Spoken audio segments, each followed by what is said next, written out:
در پایتخت مولداوا شهر کیشینیو روز یکشنبه تخمیناً 40,000 کس به کوچه ها برآمده بر ضد غیب زدن نزدیک 1 میلیارد دلار از 3 بانک این کشور صدا بلند کردند.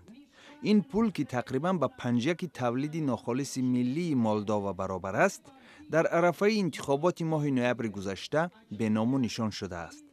اعتراض آرام گذشت و جمع شدگان استعفای دادستان کل و یک عده منصبداران بلندپایه این کشور را تقاضا نمودند.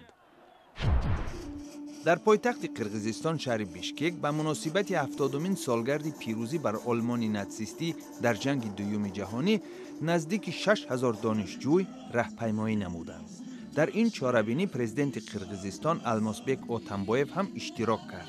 رهبر قرقیز امسال تصمیم گرفته است که روز غلبه 9 می را در مسکو جشن گیرد. در کابل بمبگذار مرگ طلب یک اتوبوس خادمان اداره دادستانی کل را هدف حمله‌اش قرار داده کمش 1 نفر را به هلاکت رساند. در این حادثه 15 کس دیگر جراحت برداشتند. طالبان مسئولیت این حمله را بر دوش گرفتند. در شهر پشاور پاکستان صدها معلم از منطقه قبیله‌های زیر نظارت حکومت فدرالی جمع آمد تشکیل نموده طلب کردند که حق زحمتشان افزایش یابد.